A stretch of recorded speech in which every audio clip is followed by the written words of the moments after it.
Hey guys, so today we are looking at all the things that you can declutter before 2019. Now I organized this video a little bit differently because I put everything into categories instead of just looking at individual items. The reason I did this is because I find it makes it a little bit easier to show where you hold onto items, and it helps to reveal what your tendencies are when it comes to decluttering. Now this is part 2, and we're looking at categories number 9 to 15, but I'll leave a link below so that you can check out part 1, which includes categories number 1 to 8 if you want to check that out. So let's get right into the video, starting where we left off with category number 9. Category number 9 is singles. So basically anything that you have in single form that is supposed to be a pair. So this could be things like earrings, gloves, socks, maybe even you have a single shoe lying around. There's no point in keeping these when we only have one of the two things, so go ahead and declutter those items. Now looking at the other side, number 10 is duplicates or anything that you have in excess. So anything that we have lying around that we really only need one or maybe a few of, but we have way more than we actually need. I find that a lot of these items can be found in the kitchen. So things like Tupperware, we often have way more Tupperware pieces than we need. Things like cups, mugs, plates, bowls. Often we only have a few that we really use on a regular basis, and it is nice to have a few in case you have guests over, but often we have way more than we will ever need, so go ahead and declutter the ones that you don't really tend to use or that aren't your favorites. Another thing is plastic utensils. Often we have plastic utensils lying around for when we might need them, but I don't know about you, but I never actually getting around to using my spare plastic utensils. And in addition to plastic utensils is your regular utensils. I know that having a cluttered utensil drawer can just be really annoying and really stressful, and there's not enough space to put everything. So just go through and think about how many forks and knives and spoons you really need. Maybe you can store some extra ones in another space just for when you might need them, when you have guests over or something like that. But really just keep that to a minimum so that you can have that drawer working properly and not overflowing and have things flying everywhere and all scattered in the wrong place. In addition to your regular utensils, get rid of any dull knives that you have.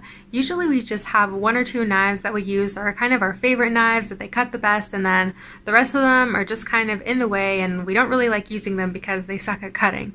So go ahead and get rid of all those dull knives that you don't really want to use anyways. Another one could be any weird kitchen gadgets. These could be anything from maybe an apple slicer to pots and pans that you don't use, to a mandolin, anything like that that you just have had lying around, you don't really use them. Go ahead and free up some cupboard space in your kitchen. Also, if you have any old condiments or spices lying around, often we have way more of these than we really ever use. We usually have a few spices that we use regularly and the rest we don't even know what to do with.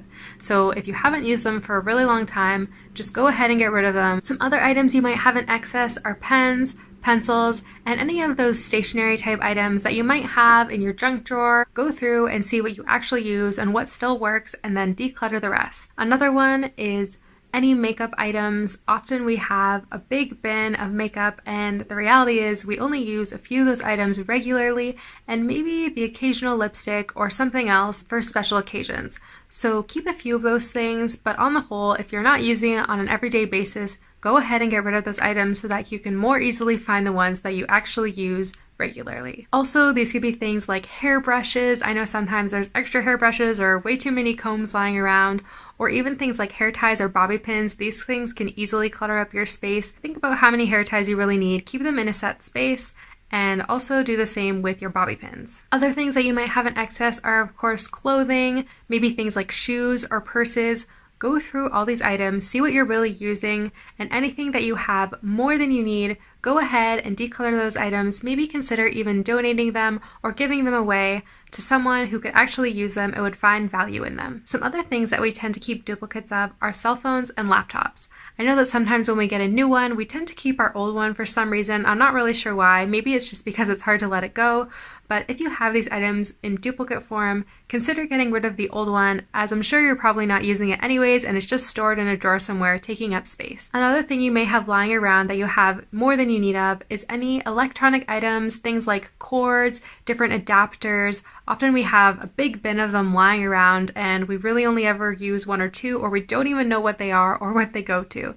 So see what they are, see if you actually need them for anything that you own, and if not, to go ahead and declutter those items. So category number 11 is anything that you don't use. Now, of course, this is pretty similar to the last category of anything you have in excess, but except that you can have things and only have one of them and still never use them. And this is going to be really personal. Of course, you know the things in your house that you don't use, or maybe you really do need to go through your house and figure out what it is that you don't use. But I'm just going to give you some suggestions of things that might fall under this category. So things like clothing that is worn out or old, that you don't like, that doesn't fit, whatever it is, if you're not using it, it is time to get rid of it. Some other ideas are things like kitchen tools. We already talked about this one, but again, anything that's in your kitchen that you're just not using, tools that you have no idea what they're for, or they're really just beyond your cooking abilities or even your cooking preferences, go ahead and get rid of those. Other things are any toiletries, maybe gifted toiletries. Often we have those little containers of soap or moisturizer that we were gifted in a set, and we just kind of keep them lying around because we don't really like the scent and we're never going to use them. Or if we have any travel size toiletries that maybe we got from a hotel that we were keeping around just in case, but we've had them for months and we're not going to use them, you can go ahead and declutter those as well. Also, like we talked about before, any books that you have read and you know you're not going to read again, or books that you know you're not going to read ever, go ahead and gift those to someone. Someone else would love to read that book and would probably find a lot of value from it. So consider giving it to someone who you think might enjoy that. Other items that you might never use that are lying around are things like mystery keys. And what I mean by mystery keys is keys that you have no idea what they go to. If you've had them lying around for at least a few months and you've never used them and you can't remember what they're for, I think it's safe to say that it's time to get rid of it. Another item is lanyards from past events. And I know when I did my big decluttering, my 500 items, and I'll include the link to that so you can check it out if you'd like, I found a lot of random lanyards from past events that I didn't even know I had lying around. And of course, once the event is over, you're never going to use the lanyard again, so go ahead and declutter that. And again, like we mentioned in the last category, any wires or cords that you have lying around that are just cluttering up your space that you don't use and don't know what they go to. So category number 12 is things you don't even like. Now, what do I mean by this? Often in the minimalism world, a lot of people will talk about how you need to love all of the items that you have in your space. And I think that's great. And some people are at that place where they can really love every item. I know that sometimes either financially, we're not even in a place where we can love every item. I mean, I know I don't love every item in my home. I don't love every piece of furniture, but you can't always love every item in your home. You still need items in order to live life and have a practical space that you can use. What I'm meaning in this is that sometimes we keep around things that we don't even like. And what I'm talking about is more the sentimental type of items, or anything we have lying around that brings up some type of emotion or feeling that is not a positive one. So these could be things like decor or gifts, or anything we have lying around our home that kind of stirs up some bad or uncomfortable emotion, maybe because it was from a past relationship, maybe it was from a friendship, but you're not really that close with the friend anymore. There can be a lot of reasons why this can happen. But what I would suggest is going through your home and really just taking a look around and seeing if there's anything that stirs up some uncomfortable or bad emotions. I know that not all of us are in that place where we can really say, yes, I love every item in my home. We're not quite there yet. We need to first get rid of the things that we don't even like. And honestly, I still have trouble with this sometimes. Sometimes I'll look around my home and see an item and I'll be like, I don't even like that item. Like, that item stirs up some negative emotions for me. But for some reason, it's still hard to let it go because it does hold some type of memory or sentimental value with it.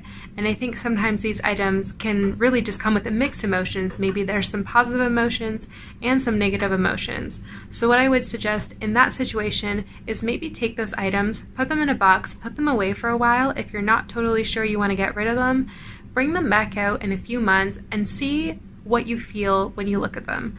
Do you feel mostly a positive emotion or mostly a negative emotion? And then once you've decided, you can really go off of that and you can see if you want to keep it or if it's time to let it go. The next category is old or worn items.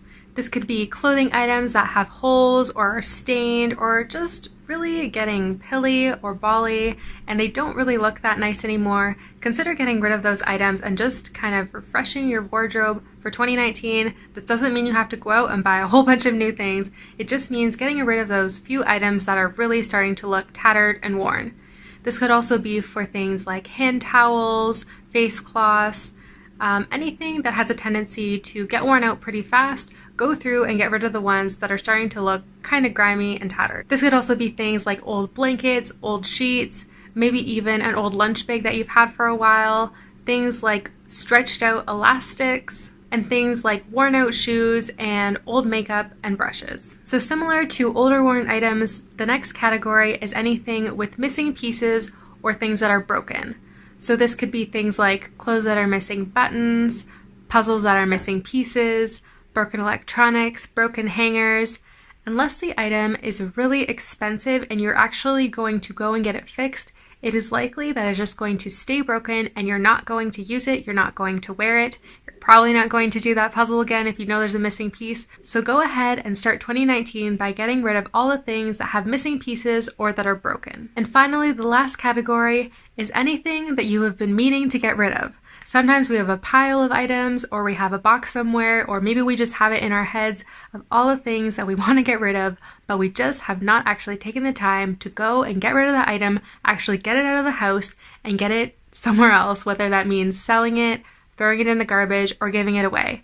Take a day, take some time, and go through the items that you want to get rid of and actually get them out of the house before 2019. All right, so that's everything, guys. I really hope this helped to open up your mind and just give you some ideas of different items that you can declutter before 2019. Let me know in the comments below if any of these stood out to you that are really helpful and that you're going to try and implement as you go into the new year. See you guys in the next video. Bye.